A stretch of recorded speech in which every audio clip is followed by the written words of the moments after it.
మీరు industrial collaborations అనేది ఒక చిన్న అడ్వాంటేజ్ అంటున్నారు కదా.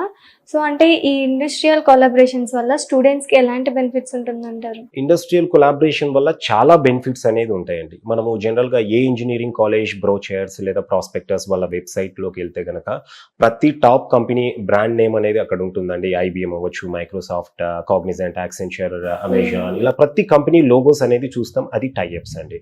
బట్ ఇండస్ట్రియల్ కొలాబరేషన్ అనేది డిఫరెంట్ అనమాట. సో ఏదైనా ఒక ప్రోగ్రామ్ అనేది ఒక కంపెనీతో కొలాబరేట్ అయ్యి ఈ ప్రోగ్రామ్ అనేది ఆఫర్ చేయడం వల్ల స్టూడెంట్స్ కు చాలా బెనిఫిట్ అనేది ఉంటాయి.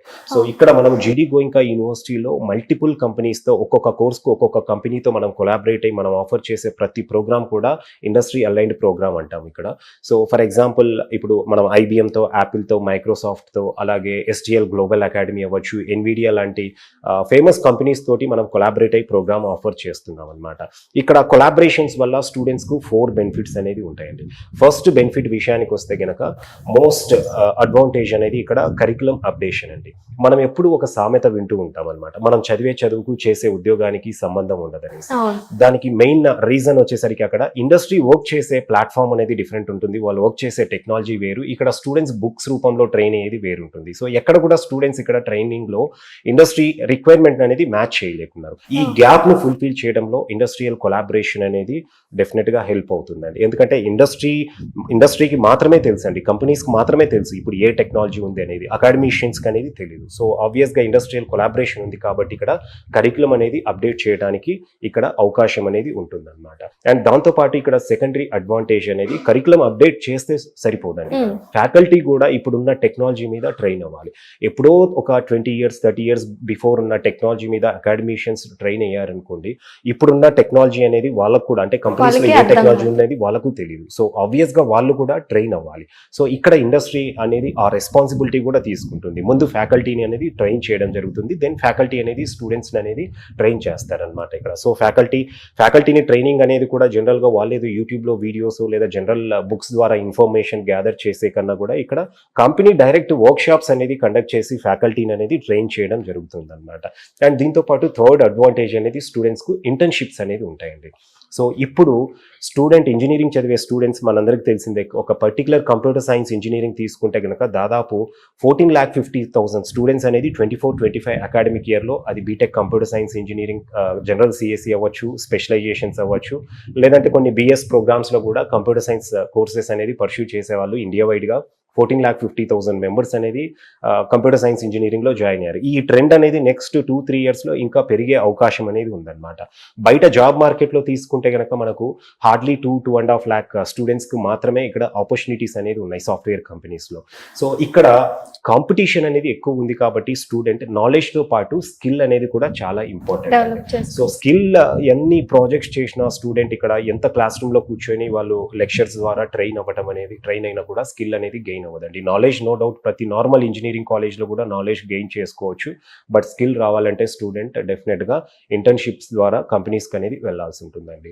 సో ఇక్కడ ఈ ఇండస్ట్రియల్ కొలాబరేషన్ వల్ల మనం కొలాబరేట్ అయిన కంపెనీస్ లో చాలా వరకు స్టూడెంట్స్ అనేది ఇంటర్న్షిప్స్ అనేది వెళ్తూ ఉంటారు. సో మనం జిడి గోయింకా యూనివర్సిటీలో తీసుకుంటే కనుక మ్యాండేటరీ ఇంటర్న్షిప్స్ అంటామండి. సెకండ్ ఇయర్ లో స్టూడెంట్ 1 month ఇంటర్న్షిప్ అనేది చేస్తారు, థర్డ్ ఇయర్ లో 1 month ఇంటర్న్షిప్ చేస్తారు, అండ్ ఫైనల్ ఇయర్ లో 3 to 6 months అనేది ఇంటర్న్షిప్ అనేది చేయడం జరుగుతుంది అనమాట. దీనివల్ల ప్రీప్లేస్మెంట్ ఆఫర్స్ అనేది కూడా స్టూడెంట్స్ కి ఎక్కువ వస్తాయి, అండ్ ప్యాకేజెస్ కూడా ఎక్కువ ఉంటాయండి పీపీఓస్ ద్వారా. అంటే కొలాబ్ చేయడం వల్ల స్టూడెంట్స్ కి మనకి బెనిఫిట్ కూడా ఉంటుంది, ఆఫర్ ఉంటుంది ఆబ్వియస్ గా అండి. సో ఇప్పుడు థర్డ్ అడ్వాంటేజ్ ఇంటర్న్షిప్స్ తో పాటు ఇక్కడ మనకు 4th ప్లేస్మెంట్స్ అండి. సో ఆబ్వియస్ గా ఇక్కడ ఇండస్ట్రీ అనేది యూనివర్సిటీతో కొలాబరేట్ అయింది, వాళ్ళ టైం ఇన్వెస్ట్ చేస్తున్నారు ఇక్కడ యూనివర్సిటీ మీద, స్టూడెంట్స్ మీద అన్నప్పుడు వాళ్ళు కూడా స్టూడెంట్స్ ని 4 years లో అసెస్ చేయడం జరుగుతుంది. కొన్ని సర్టిఫికేషన్స్ అనేది కండక్ట్ చేసి స్టూడెంట్స్ కు సర్టిఫికేషన్స్ అనేది కూడా అవార్డ్ చేయడం జరుగుతుంది. సో స్టూడెంట్స్ అనేది కంపెనీస్ మళ్ళీ అసెస్ చేసి వాళ్ళు ఆల్మోస్ట్ క్లాస్ లో ఉన్న ఒక 25-30% టాపర్స్ అనేది, అంటే కంపెనీ యొక్క రిక్వైర్మెంట్ ప్రకారం వాళ్ళు టాపర్స్ వరకు వాళ్ళు రిక్రూట్ చేసుకునే అవకాశం ఉంటుంది అనమాట. అంటే టాపర్స్ ని తీస్తే మళ్ళీ మిగతా స్టూడెంట్స్ అనేది మనం డిఫరెంట్ కంపెనీస్ తో మళ్ళీ టైఅప్ అవుతామండి. కొలాబరేషన్ కాకుండా మళ్ళీ మల్టిపుల్ ఎంఎన్సీ కంపెనీస్ తోటి మనం టైఅప్ అయి ఉంటాము. ఆ కంపెనీస్ అనేది మళ్ళీ మనము రిక్రూట్మెంట్ అనేది యూనివర్సిటీకి పిలవడం జరుగుతుంది.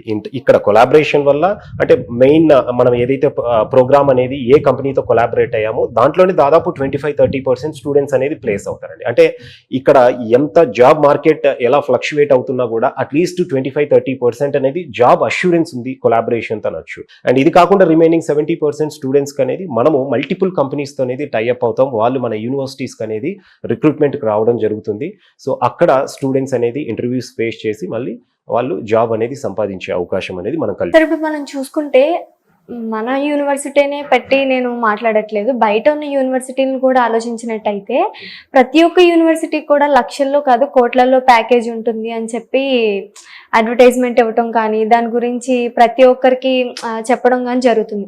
అంటే కోట్లలో యూనివర్సిటీ ప్యాకేజ్ ఇస్తారని చెప్పి అదంతా నిజమేనంటారా? అంటే ఇప్పుడు ఎలా అయిపోయిందంటే అండి, యూనివర్సిటీలు అనేది పెరిగిపోయాయి ఇండియాలో. పర్టికులర్ గా ఇంజనీరింగ్ ప్రోగ్రామ్ ఆఫర్ చేసే యూనివర్సిటీస్ అనేది ఇండియాలో చాలా ఉన్నాయి. ప్రతి స్టేట్ లో ఇంజనీరింగ్ కాలేజ్ తో పాటు డీమ్డ్ యూనివర్సిటీస్, ప్రైవేట్ యూనివర్సిటీస్, వాటితో పాటు గవర్నమెంట్ ఇన్స్టిట్యూషన్స్ కూడా చాలా ఉన్నాయి అన్నమాట. సో ఇక్కడ స్టూడెంట్ ను అట్రాక్ట్ చేయడానికి ఇది ప్లేస్మెంట్స్ అనేది ఒక సెల్లింగ్ పాయింట్ అయిపోయిందండి. అదే మనం బయట కంట్రీస్ లో తీసుకుంటే ఎక్కడైనా US, UK, Canada, Australia, New Zealand ఏ కంట్రీ అయినా తీసుకోండి, వాళ్ళు ఎక్కడ కూడా అంటే మేము ఇంత ప్లేస్మెంట్స్ ఇస్తున్నాము ఇది అనేసి పబ్లిసిటీ ఎక్కడా ఉండదు. బట్ అదంతా కూడా మన ఇండియా వరకే అండి, ఎందుకంటే కాంపిటీషన్ అలా ఉంది. సో స్టూడెంట్స్ పర్టికులర్ గా కూడా అంటే ప్లేస్మెంట్ అనేది ఫస్ట్ ప్రియారిటీ అనేది ఇస్తారు కాబట్టి ఆ ప్లేస్మెంట్స్ అనేది ఎక్కువగా పబ్లిసిటీ అనేది చేయడం జరుగుతూ ఉంటుంది అనమాట ఇన్స్టిట్యూషన్స్. మీరు బయట కంట్రీస్ లో ఎప్పుడు కూడా గమనించండి, ఏ ఇన్స్టిట్యూషన్ కూడా అది హార్వర్డ్ అవ్వచ్చు, ఆక్స్ఫోర్డ్ యూనివర్సిటీ అవ్వచ్చు, ఏ యూనివర్సిటీ కూడా ఎప్పుడు కూడా ప్లేస్మెంట్స్ గురించి పబ్లిసిటీ చేయదండి. వాళ్ళు రన్ చేసే ప్రోగ్రామ్ ఎంత అడ్వాన్స్డ్ గా రన్ చేస్తున్నారు, ఇన్నోవేటివ్ వేగా. అంటే ఇప్పుడు వాళ్ళు పబ్లిష్ చేస్తున్నారు ఇలా అని చెప్పి తీరా స్టూడెంట్స్ వెళ్ళిన తర్వాత అంటే కోట్లలో ఇవ్వరంటారా ప్యాకేజ్ అనేది? అది ఇప్పుడు ఫర్ ఎగ్జాంపుల్ అంటే ఒక సింపుల్ లాజిక్ చెప్తాను నేను, దాని గురించి ఎక్కువ అవసరం లేకుండా. ఇప్పుడు ఐఐటీస్ ఉన్నాయండి, ఐఐటీస్ లో మనము లాస్ట్ అకాడమిక్ ఇయర్ స్టేటస్ తీసుకుంటే గనక క్రోర్స్ లో ప్యాకేజెస్ వచ్చిన వాళ్ళు చాలా రేర్ ఉన్నారండి. హార్డ్లీ చెప్పాలంటే గనక లెస్ దాన్ 5% అని చెప్పొచ్చు. అదే నార్మల్ ఇంజనీరింగ్ కాలేజెస్ అవ్వచ్చు, యూనివర్సిటీస్ లో అనేది ఐఐటీస్ లో రాని ప్యాకేజెస్ డెఫినెట్ గా వీటిల్లో ఉండవు కదండి. సో అక్కడ మీరు అది అంటే ఒక పబ్లిసిటీ కోసం చేసేదే తప్ప ప్రతి ఇన్స్టిట్యూషన్ లో క్రోర్స్ లో అనేది ప్యాకేజెస్ ఏం రావండి. స్టూడెంట్స్ దానికి అనేది అట్రాక్ట్ అవ్వకూడదు. ఉంటారు మేబీ ఒక కొన్ని మంచి టైర్ 1 యూనివర్సిటీస్ లో తీసుకుంటే 1 or 2 స్టూడెంట్స్ అనేది ఉంటారు. ఇక్కడ హైయెస్ట్ ప్యాకేజ్ కంటే కూడా నేనేమంటానంటే స్టూడెంట్స్ అక్కడ ప్లేస్మెంట్ యావరేజ్ ఎంత ఉంది, యావరేజ్ పర్సెంటేజ్ ఎంత ఉంది అనేది స్టూడెంట్స్ అక్కడ చూసుకొని జాయిన్ అవుతే మంచిదండి. అంటే నేను ఇది ఒక్క యూనివర్సిటీ గురించి చెప్పట్లేదు, ఇండియాలో దాదాపు చాలా యూనివర్సిటీస్ ఏంటంటే ఇప్పుడున్న కాంపిటీషన్ ప్రకారం వేల కొద్ది సీట్స్ అనేది అవసరం వాళ్ళకు. సో దానికోసం అనేది ప్లేస్మెంట్ ఒక సెల్లింగ్ పాయింట్ కాబట్టి మా దగ్గర క్రోర్స్ లో ప్యాకేజెస్ వస్తున్నాయి, హైయెస్ట్ ప్యాకేజెస్ అనేది 100% ప్లేస్మెంట్స్ అచీవ్ చేస్తున్నాము అనేసి అంటారు. కానీ 100% ప్లేస్మెంట్స్ ఐఐటీస్ లోనే రావట్లేదండి, నార్మల్ యూనివర్సిటీస్ లో వస్తున్నాయంటే స్టూడెంట్స్ అక్కడ నమ్మవలసిన అవసరం అనేది లేదు. సో మనం ఇన్స్టిట్యూషన్ సెలెక్ట్ చేసుకునేటప్పుడు జాగ్రత్తగా వాళ్ళు రన్ చేసే ప్రోగ్రామ్ ఎలాంటి ప్రోగ్రామ్ రన్ చేస్తున్నారు, అక్కడ ఎలాంటి ఫెసిలిటీస్ అనేది ఉన్నాయి, ఇంటేక్ ఏ విధంగా ఉంది, ఎలాంటి కంపెనీస్ తో వాళ్ళు టైఅప్ అయ్యారు, ఇవన్నీ వాళ్ళు తెలుసుకొని స్టూడెంట్ జాయిన్ అవుతే మంచిదండి. ఒకవేళ ప్లేస్మెంటే మన టార్గెట్ అనుకున్నప్పుడు ఎంత యావరేజ్ ప్యాకేజ్ ఉంది అనేది వాళ్ళ స్టాటిస్టిక్స్ అనేది అబ్జర్వ్ చేసి ప్లేస్మెంట్స్ అనేది చూసుకొని జాయిన్ అవ్వచ్చండి. జీడీ గోయింకా యూనివర్సిటీ ప్లేస్మెంట్స్ ఏ విధంగా ఉన్నాయంటే ఏం చెప్తారు? అలాగే అదర్ బ్రాంచెస్ కూడా ఏ విధంగా ఉన్నాయంటే ఏం చెప్తారు? అంటే మనము ఇప్పుడు జీడీ గోయింకా యూనివర్సిటీలో తీసుకుంటే అండి, నేను ఈ అకాడమిక్ ఇయర్ గురించి నేను చెప్పేదానికంటే ముందు కూడా లాస్ట్ 4 years సినారియో అనేది చెప్తారా? సో 2021-22 అకాడమిక్ ఇయర్ తీసుకుంటే గనక మన దగ్గర యావరేజ్ ప్యాకేజ్ అనేది 7.15 lakh per annum అనేది ఉన్నదన్నమాట. ఇది not only for computer science engineering branch అండి, మన దగ్గర కోర్ బ్రాంచెస్ అయిన ఈసీ, మెకానికల్, సివిల్ అన్ని బ్రాంచెస్ ది అనమాట. జనరల్ గా చాలా ఇన్స్టిట్యూషన్స్ ఏంటంటే యావరేజ్ ప్యాకేజ్ అనేది కంప్యూటర్ సైన్స్ ను దృష్టిలో పెట్టుకొని ఎక్కువగా యావరేజ్ ప్యాకేజ్ అనేది వాళ్ళు రివీల్ చేయడం జరుగుతుంది. సో నేను ఇప్పుడు చెప్పబోయే ఈ ప్యాకేజ్ ఏదైతే ఉందో 21-22 బ్యాచ్ 7.15 lakh per annum అనేది ఓవరాల్ గా స్కూల్ ఆఫ్ ఇంజనీరింగ్ లో మన దగ్గర వచ్చిన యావరేజ్ ప్యాకేజ్ అనమాట. 22-23 అకాడమిక్ ఇయర్ వచ్చేసరికి మన దగ్గర 7.67 lakh per annum అనేది యావరేజ్ ఉందండి. అదేవిధంగా 23-24 తీసుకుంటే 8.5 lakh per annum అనేది యావరేజ్ ఉందండి. 24-25 అకాడమిక్ ఇయర్ అంటే ఇప్పుడు రీసెంట్ బ్యాచ్ ఇది 9.13 lakh per annum అనేది ఉంది. సో ఇక్కడ మీరు లాస్ట్ 4 years ట్రెండ్ తీసుకుంటే గనక చాలా వరకు ఈ 1-2 years లో చాలా ఇన్స్టిట్యూషన్స్ లో ప్లేస్మెంట్స్ లేవు, ప్యాకేజెస్ అనేది కూడా డౌన్ ఫాల్ అయ్యాయి అండ్ ప్లేస్మెంట్ పర్సెంటేజ్ కూడా తగ్గింది అనేది మనం వింటూ ఉంటాం. బట్ మన దగ్గర 2021-22 బ్యాచ్ దగ్గర నుండి ఇప్పుడు రీసెంట్ బ్యాచ్ వరకు 24-25 బ్యాచ్ వరకు తీసుకుంటే యావరేజ్ అనేది మన దగ్గర గ్రో అవుతూనే వచ్చిందండి. అండ్ ప్లేస్మెంట్ రేషియో కూడా పర్సెంటేజ్ కూడా మన దగ్గర కన్సిస్టెంట్ పర్సెంటేజ్ అనేది ఉంది. ఎప్పుడు కూడా అంటే 21-22 బ్యాచ్ నుండి 24-25 వరకు మన దగ్గర అఫీషియల్గా 80 నుండి 85% మధ్య ప్లేస్మెంట్ రికార్డ్ అనేది ఉందన్నమాట. అండ్ ప్లేస్మెంట్స్ ఇంత కన్సిస్టెంట్గా మన ఇన్స్టిట్యూషన్ అనేది సాధించడానికి ఇక్కడ ఒకటే ఒక రీజన్ అండి, మన దగ్గర రన్ చేసే ప్రోగ్రామ్ ఇండస్ట్రియల్ కొలాబరేషన్స్తో పాటు ఇంటేక్ అనేది చాలా తక్కువ. ఇప్పుడు అంతే కదండి, ఇప్పుడు విఐటి లాంటి ఇన్స్టిట్యూషన్స్లో నేనంటే ఇక్కడ ఒక విఐటి గురించి చెప్పట్లేదు, చాలా ఇన్స్టిట్యూషన్స్ అంటే ఒక నేమ్ ఉన్న ఇన్స్టిట్యూషన్స్ అన్నీ కూడా చాలా వరకు ఇంటేక్ పెంచేసుకున్నాయి.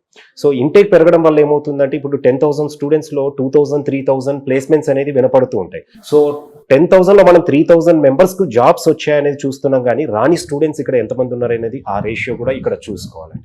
సో మన దగ్గర ఉండే intake computer science, engineering and స్పెషలైజేషన్స్లో 540 ఉంటుంది కాబట్టి ఇక్కడ సో ప్లేస్మెంట్స్ అనేది కొంచెం ఈజీగా అనేది అచీవ్ చేసుకోగలుగుతున్నాం అనమాట ఇక్కడ.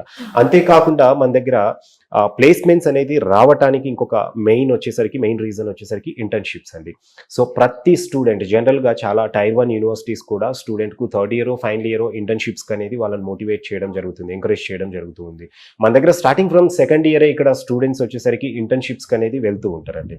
సో దాదాపుగా ఇప్పుడు లాస్ట్ 24-25 బ్యాచ్ తీసుకుంటే గనక మన దగ్గర ప్లేస్ అయిన స్టూడెంట్స్లో 50% వాళ్ళంతా కూడా ప్రీ ప్లేస్మెంట్ ఆఫర్స్ తోటే ఇంటర్న్షిప్కి వెళ్ళి, అంటే ఫైనల్ ఇయర్లో 3 to 6 months ఇంటర్న్షిప్ చేస్తారు కదండి, ఆ ఇంటర్న్షిప్ ద్వారానే సేమ్ కంపెనీస్లో ప్రీ ప్లేస్మెంట్ ఆఫర్స్ సంపాదించిన వాళ్ళు 50% స్టూడెంట్స్ అనేది ఉన్నారండి. అంటే మళ్ళీ మనం కంపెనీస్కి అనేది రిక్రూట్మెంట్కు తీసుకొచ్చేది ఇంకా రిమైనింగ్ 50% స్టూడెంట్స్ గురించి ఉంటుంది అనమాట. అండ్ అలా కూడా మనం రిక్రూట్మెంట్కి అనేది ఆల్మోస్ట్ ఈ 24-25 బ్యాచ్కి 175+ కంపెనీస్ అనేది మన దగ్గరికి విజిట్ చేయడం జరిగింది.